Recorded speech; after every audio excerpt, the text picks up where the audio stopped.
Hi, everyone. I'm here to give you a little more insight into how at Real Chemistry we use NLP, natural language processing. And so we have a really interesting use case of using NLP to identify the emotional state of patients at different stages of the disease journey. I'll go through a brief introduction of who I am and why I'm here, as well as what Real Chemistry does. Then we'll talk about patient journeys, why they matter, and why they're complex. And then talk about the challenge and the tech solution that we found. There's a bigger picture solution that encompasses patient care as well as marketing. We're really going to focus on the tech and the NLP part of the solution. So my name is Romain Bogarts. I'm a director of AI product management at Real Chemistry. Within that role, I lead two sorts of efforts, some internal-facing AI tools that enable our people to be better at their day-to-day job with insights and AI. And then we have external AI products that we sell to the life science companies.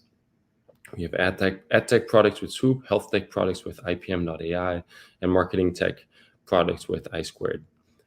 Before that, I worked at CVS, where I engineered AI-enhanced experiences for the pharmacists in store that generated real-time alerts for patient safety, which used a whole lot of NLP and OCR, as well as for insurance claims and drug pricing. So really what I've been doing is turning raw healthcare data into valuable AI solutions. So Real Chemistry is a healthcare company that really focuses on connection. We are AI powered. AI sits at the center of what we do. We're idea driven and impact obsessed. Our mission is to use AI and ideas to transform what healthcare is in what it should be. And so really our wheelhouse is the healthcare experience. I guess put it in simplest terms, we don't create any medicine. We don't do R&D. We don't touch the drugs. We create the world around it. And we do that through AI and ideas, AI and big data. So we have three different big departments: commercial medical solutions, integrated marketing communications, and then the data plus AI solutions group, where I sit and where we understand the marketplace and audiences with AI powered insights. And so what I want to talk a bit more about today is patient journeys. And to start there, before we get into the patient journey itself, we have to start with healthcare data and the complexity of it. There's health data, there's consumer data, social data, digital footprint, and many, many more sources of data. And just at Real Chemistry, we have over 300 million de-identified patients, 86 billion claims, 65 billion consumer data signals, 80% of US households, right? 360 million sites monitored in real time. So there's a whole slew of data. It's really complex because it needs to be privacy safe. Patients need to be de-identified. And really to understand it better, you need to connect these data points from patients to healthcare professionals, physicians, nurses, pharmacists, as well as the healthcare networks, right? The hospitals, the pharmacies, the doctor's office, as well to all of the social determinants of health that patients have, as well as communities. So the health data is complicated. It doesn't stop there. The patient journeys are complicated. All right, just look at this example here. Although this is very, very insightful, you can tell right away this is a complex slide. We got pre-diagnosis. A whole lot of things happen before you get diagnosed. Then you get diagnosed with something, then you have a whole treatment and the management of that treatment, the adherence, the compliance.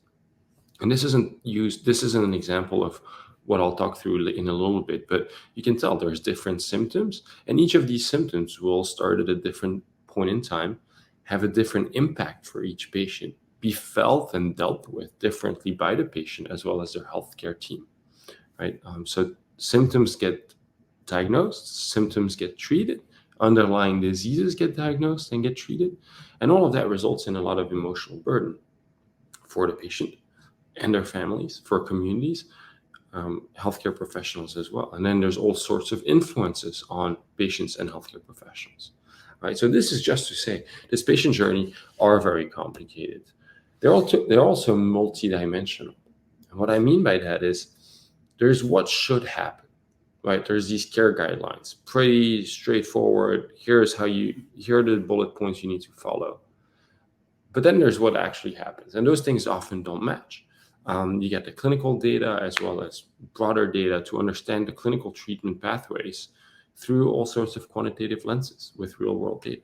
And then finally, you get the clinical care experience, right? How people actually feel about their journey. So you get what should happen, what actually happened, and how people feel. And there's a lot of overlap, but there's also disconnect there. So it's multidimensional.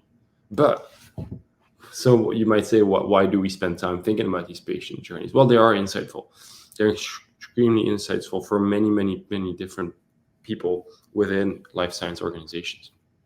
You can understand the different components, the different stages, the patient challenges, the key questions and emotions people feel, as well as trying to map the different journeys and how people move from first line to second line therapy, how people move from one drug to the other. As you can see on the right side here, you see these huge movements of changes in people, and the ability to map that will give us the ability to understand the patient better.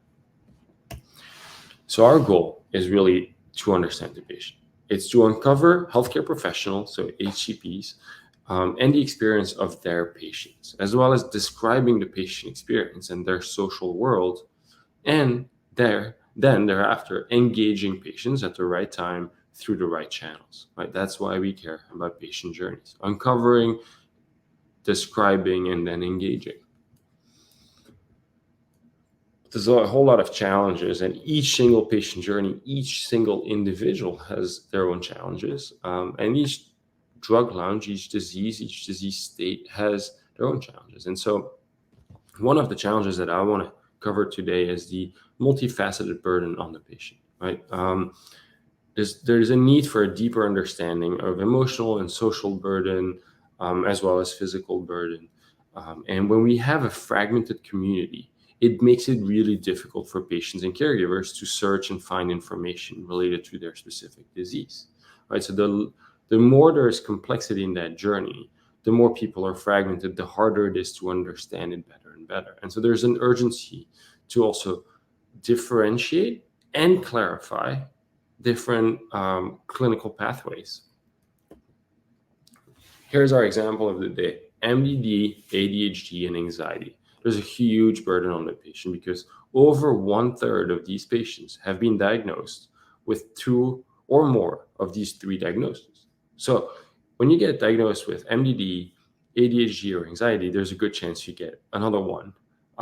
There's 1 out of 3 chances, or even both of them. It reduces significantly when you think of all 3 diagnoses.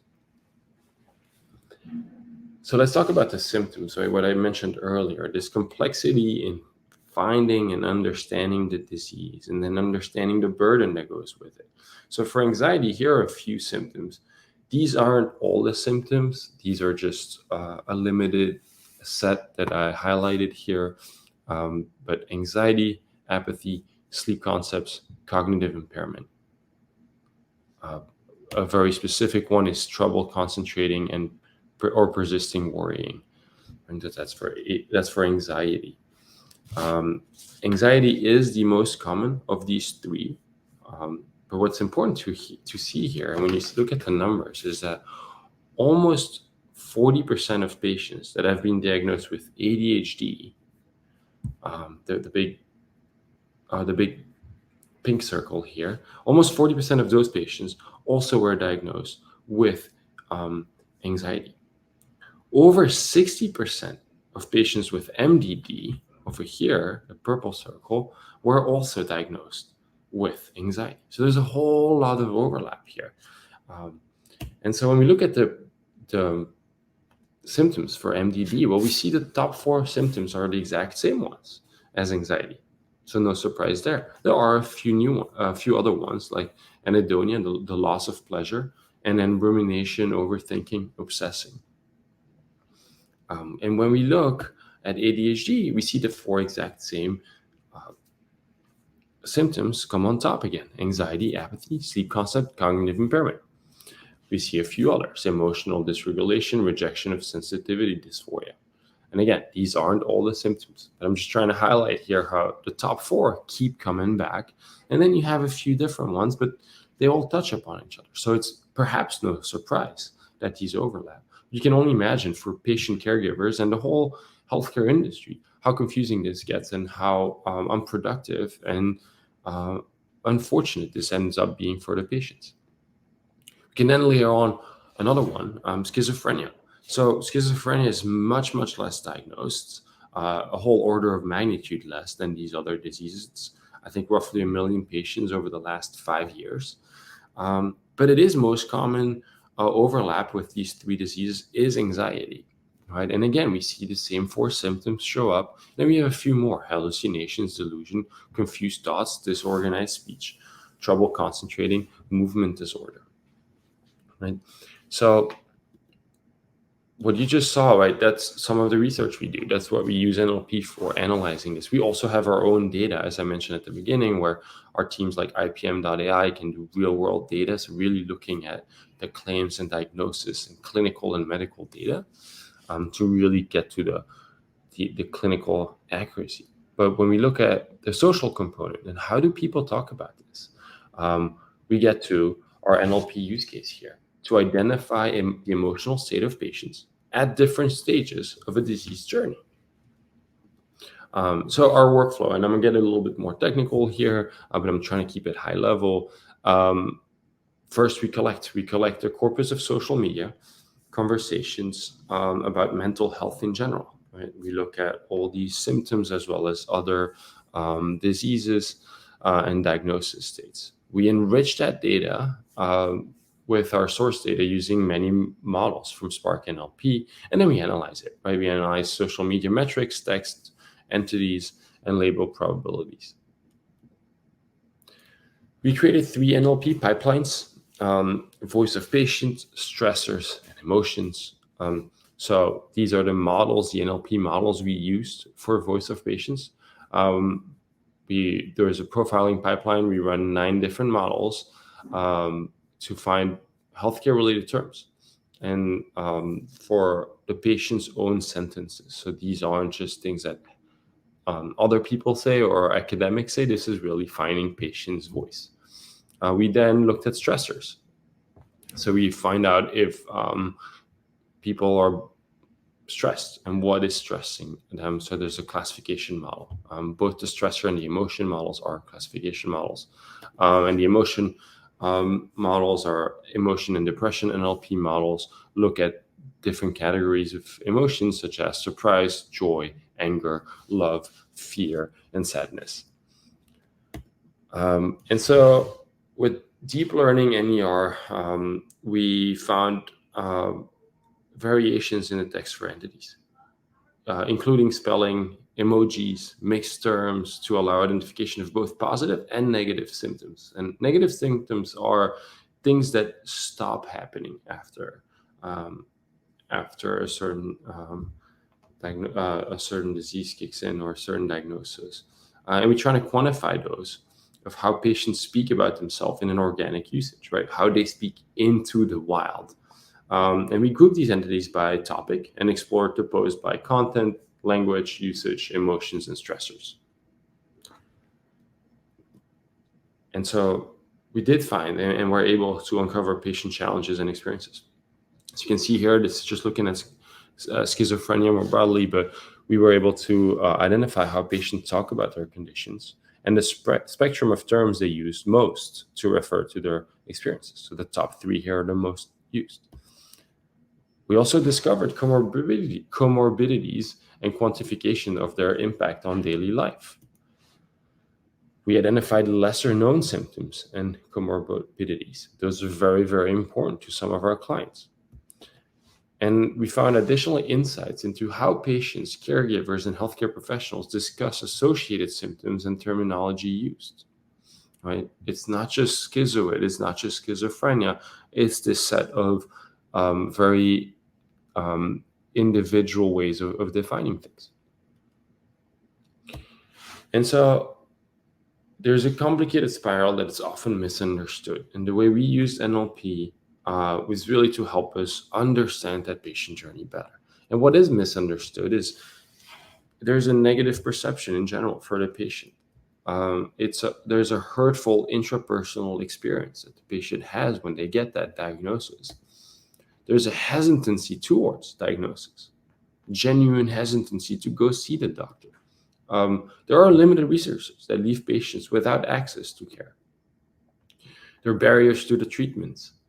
The treatments do not eliminate all of the symptoms, which then continues this cycle of a negative perception, hurtful interpersonal experience, hesitancy towards diagnosis, limited resource, barriers to treatment, not perfect treatments, right? And all of that creates this inability to move beyond the label, because people do get labeled with this disease.